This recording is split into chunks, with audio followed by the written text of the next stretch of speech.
Começa mais uma edição do JR 15 Minutos, o podcast da Record que aprofunda as notícias que mais mexem com a nossa vida. Depois de 26 anos, Clarissa parou de fumar. Faz apenas 2 meses e ela ainda sente falta do cigarro. É triste, eu sonho ainda todas as noites que eu tô fumando, né? E acho que talvez isso aconteça para sempre. A decisão foi motivada pelo exemplo do marido. Rafael foi fumante por décadas. Parou há 10 meses, mudou o estilo de vida e já perdeu 22 quilos. Eu acabei respirando muito melhor, a minha vida social ficou muito melhor, o meu trabalho ficou muito melhor, justamente porque não há dispersão de tempo. O consumo de cigarro mata 8 milhões de pessoas por ano em todo o mundo e, pela primeira vez, a Organização Mundial da Saúde, OMS, publicou um conjunto de diretrizes para ser usado no tratamento contra o tabagismo. Entre as ações estão o apoio comportamental de profissionais de saúde, intervenções digitais e tratamentos com remédios. A proposta é inédita e tem como objetivo alcançar mais de 750 milhões de usuários que desejam abandonar o consumo de diversos derivados do tabaco. Quais as diferenças entre as novas diretrizes e as instruções anteriores? Como é o tratamento contra o tabagismo e as principais dificuldades? O JR 15 Minutos de hoje discute os passos para largar o cigarro com Paulo Correia, pneumologista e coordenador da Comissão Científica de Tabagismo da Sociedade Brasileira de Pneumologia e Tisiologia. Seja bem-vindo, doutor. É um prazer, Luiz, estar aqui com você e com seus ouvintes. E quem participa dessa conversa é André Tal, repórter do Jornal da Record. André, foi uma medida inédita e essas orientações da OMS foram produzidas por um grupo de especialistas, né? Olá, Fara. Olá, Dr. Paulo, todos que nos acompanham. Olha, exatamente, Fara, essa é a primeira vez que a entidade apresenta um conjunto de diretrizes para o tratamento da doença.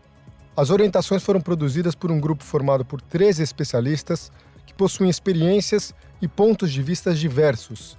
Eles determinaram as principais questões, revisaram as evidências científicas e formularam estas recomendações, incluindo apoio comportamental a ser oferecido por profissionais da saúde, intervenções digitais e tratamentos farmacológicos. Dr. Paulo, o tabagismo muitas vezes é negligenciado pelo próprio fumante.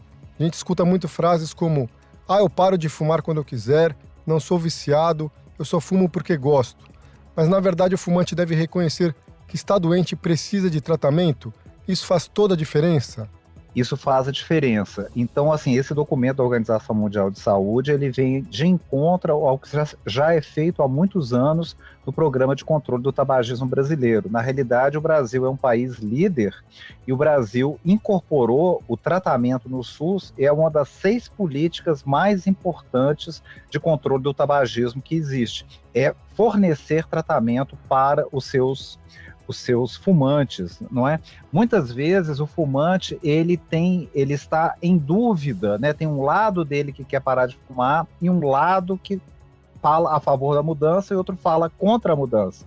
Então, esse documento da Organização Mundial de Saúde reforça esse aspecto e capacita as pessoas. Então, assim, no Brasil nós não tem muita novidade para nós, mas a ideia é que existem muitos países do mundo que não têm programas, né? De fato, quando a Organização Mundial de Saúde fala que tem 1,25 bilhões de fumantes no mundo, mais de 60% querem parar de fumar, mas ainda 70% dessas pessoas, eles não têm acesso a sistemas efetivos. Então, o que a Organização Mundial de Saúde faz? Olha, vocês países que não têm, vocês precisam se estruturar. Seus profissionais de saúde precisam ser treinados, porque a abordagem de pessoas que estão com esse lado, né, a ambivalência, né, que é um lado que quer mudar e um lado que não quer mudar. A ambivalência faz com que essa pessoa seja, digamos assim, abordável numa perspectiva que normalmente o médico faz. Mas esse primeiro exemplo que você deu notícia, né, é paciente, o cigarro pode fazer mal para os outros, mas para mim não faz. Eu faço muita atividade física, então eu compenso. Ele é chamado de pré-contemplador. É a pessoa que pode até saber que o tabagismo é um problema, mas não pensa em parar de fumar nos próximos 6 meses. Segundo a OMS, as novas recomendações são relevantes para todos os adultos que procuram abandonar vários produtos de tabaco. Doutor, não é só o cigarro que faz mal para a saúde, né? Narguilés, cigarros eletrônicos, os vapes também entram nesse tipo de tratamento? De fato, quando eles fizeram o documento, eles colocaram no título do próprio documento que é para a cessação de tabaco. No meu entender, a Organização Mundial de Saúde deveria ter tido mais ambição. Ela deveria ter chamado a atenção. A gente sabe que hoje em dia, no Brasil e na maioria dos países, o poliuso de tabaco que a gente fala é muito frequente. Então a pessoa não fuma só o cigarro comum, ela fuma também cigarro de palha, ela socializa com o grupo usando narguilé. Então existem uma série de outras coisas. Então não é só para tabaco, é para cessar a utilização de nicotina. E nesse sentido, a organização poderia ter sido mais ambiciosa, porque ela deveria ter incluído orientações para cigarros eletrônicos. Ela perdeu uma oportunidade de falar de forma muito clara que cigarro eletrônico é cigarro, cigarro de tabaco aquecido é cigarro, e que eles são produtos fabricados pelas indústrias, eles não são instrumentos de cessação do tabagismo, e eles trazem riscos. Doutor, as novas diretrizes deixam claro que profissionais da saúde de diferentes especialidades devem se unir para motivar essas pessoas a se livrarem da dependência, é isso mesmo? É preciso um envolvimento multidisciplinar? Sim, no Brasil já é feito isso. Então, quando a pessoa procura nos próprios maços de cigarros, a pessoa tem o telefone do Disque Saúde, e a pessoa, ao ligar para o Disque Saúde, ela vai manifestar a sua intenção de parar de fumar. Então, a pessoa vai fazer isso na sua unidade básica de saúde. Na unidade básica de saúde, a pessoa poderá tanto fazer o tratamento com o médico de família e comunidade, como ela poderá ser inscrita num grupo multiprofissional de tratamento do tabagismo. Nesse grupo multiprofissional são usadas técnicas variadas, né, técnicas de terapia cognitivo-comportamental, entrevista motivacional, que dão, então, uma liderança, existe, então, uma dinâmica de grupo, e esse grupo é conduzido por profissionais de várias formações. Eles podem ser médicos ou não, psicólogos. Então, assim, temos vários tipos de profissionais que atuam. Geralmente são 2 profissionais atendendo aos grupos, e isso dá uma perspectiva muito interessante, porque as pessoas podem socializar, as pessoas podem dividir as dificuldades, então existe uma dificuldade ou um aprendizado que foi feito no grupo. Agora, doutor, entre essas diretrizes, alguma abordagem ou método de tratamento diferente foram introduzidos? O que existe de novidade para o combate ao tabagismo? Entre as novidades que a gente tem, então, assim, é importante que nossos ouvintes entendam que a dependência da nicotina, então, tripé, que tem a parte química da nicotina, que é uma droga com alto poder de provocar dependência química, a parte psicológica e a parte comportamental. Então, quando a pessoa está triste, deprimida, ela acaba fumando mais. E também os comportamentos. Ela acostumou socializar com os amigos no bar, e ali, naquele ambiente de celebração, ela está acostumada a fumar junto da bebida, ou depois do cafezinho, ou depois do almoço. Então, na dimensão química do tratamento, então estamos falando só da nicotina, então a nicotina é uma droga com alto poder de fazer dependência. Então o que a gente faz? Igual a gente desmama uma criança do seio materno, que a gente vai diminuindo as mamadas até eliminando, a gente pode fazer uma parada com o paciente de forma abrupta, ou seja, marcar uma data para ele parar de fumar. Nós vamos combinar aqui, semana que vem você não vai fumar mais. Ou ir diminuindo o número de cigarros para poder parar de fumar. Então, esse guideline novo da Organização Mundial de Saúde trouxe a citizina para os guidelines. Então, nós temos reposição de nicotina, que no Brasil é o uso de adesivos ou gomas e pastilhas, são formas orais de utilização, que dão, assim, uma ajuda para o fumante naquele momento que ele está fissurado e com dificuldade de lidar com a síndrome de abstinência. Tinha a vareniclina nós não temos no SUS, a vareniclina era um remédio de marca, né, um laboratório internacional que produzia, foi feita uma análise de incorporação da tecnologia no SUS, o remédio era caro e o governo, então, avaliou que o custo-benefício não valia a pena, então não existe.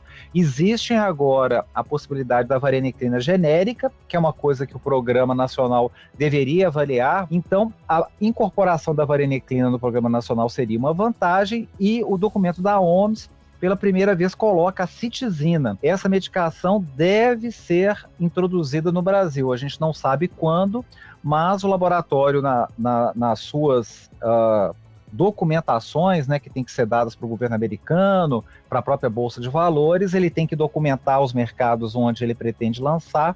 Então, existe essa possibilidade da utilização da citizina no Brasil quando ela for introduzida. Doutor Paulo, pode-se dizer então que os tratamentos medicamentosos podem ser considerados a opção mais eficaz? Assim, a gente nunca trata o tabagismo com uma acepção. Como eu disse, ele tem a dinâmica, né, da dependência química em si, psicológica e comportamental. Então, a gente usa, né, para a dimensão psicológica e comportamental a entrevista motivacional e as técnicas de terapia cognitivo-comportamental. Eu diria o seguinte: quando a mulher vai ganhar o neném, ela pode ganhar o neném com anestesia ou sem anestesia. Então, as técnicas, né, as medicações de reposição de nicotina, o bupropion, que é uma droga que nós temos também disponível no Brasil e no SUS também, a vareniclina e a citizina, eles são essa anestesia.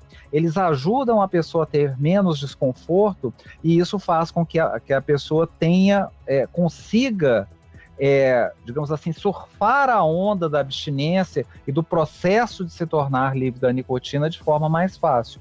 Então, as medicações são ajuda, são apoio, mas elas são uma parte do tratamento. Na diretriz da Organização Mundial de Saúde, ela chama a atenção, né, para a utilização de técnicas para manter a motivação do paciente. Então, por exemplo, a utilização de mensagens de texto, né, seja SMS ou em aplicativos, né, tipo WhatsApp, esse tipo de coisa, aplicativos específicos para a cessação de tabagismo. Então, por exemplo, a gente desenvolveu, né, eu sou coordenador docente do Education Against Tobacco, que é um projeto internacional, eu sou coordenador no Brasil, de prevenção da iniciação em jovens. Mas a gente tem um aplicativo para a cessação de tabagismo e temos também o Smoker Face App, que as pessoas podem baixar nas lojas virtuais, seja Android, ou seja o telefone, seja da Apple, iPhone, vocês podem baixar. Então, no Smoker Face App, principalmente para essa população que é pré-contempladora, que ela não vê muitos efeitos, né?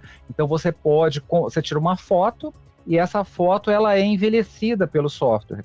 Então, tem 3, 6, 9, 12, 15 anos.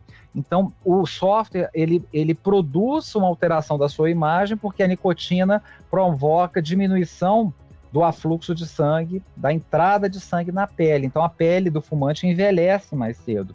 Então, o software faz isso para você. Você pode postar isso em redes sociais, por exemplo.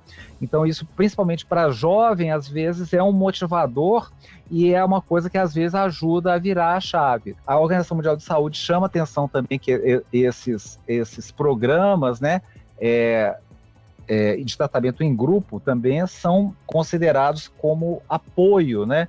Então, no Brasil, a gente já se faz o tratamento individual ou em grupo, né? É possível também, no paciente que tem mais dificuldade, né, mantê-lo no grupo e fazer o acompanhamento pessoal dele, né, eliminando qualquer dúvida ou anseio maior que o paciente tem. Doutor, a gente sabe que parar de fumar não é fácil, né? Exige um enorme esforço para as pessoas envolvidas e os familiares. Quais são os passos para deixar o vício? A maioria das pessoas precisa de 5 a 7 tentativas para poder parar de fumar. Se você tentou uma vez, não deu certo, tentou 2, não deu certo, não bata a cabeça sozinho, né? Fale isso com seu profissional de saúde, assim, doutor, eu preciso de ajuda para poder parar de fumar.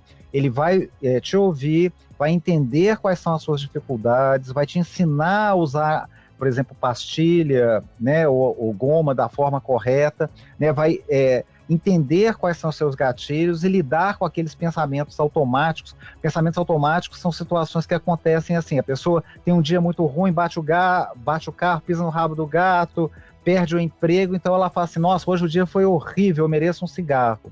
Então, esses pensamentos automáticos acontecem muito durante o tratamento e é como se eles puxassem o tapete debaixo do fumante, né?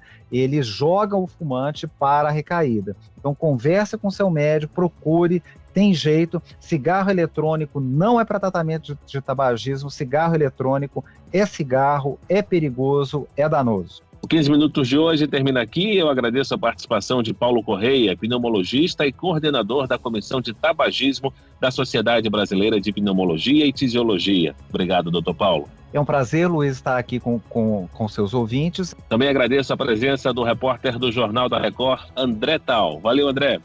Eu que agradeço, Fara, doutor. É sempre um prazer participar aqui do podcast. Esse podcast contou com a produção de David Bezerra e dos estagiários Fernando Russo, Isabela Santos e Yasmin Logrado. Sonoplastia de Diego Marcondes. Coordenação de conteúdo, Edivaldo Nunes e Deni Almeida. Direção editorial, Tiago Contreira. Vice-presidente de jornalismo, Antônio Guerreiro. Te aguardamos no próximo episódio. Até lá.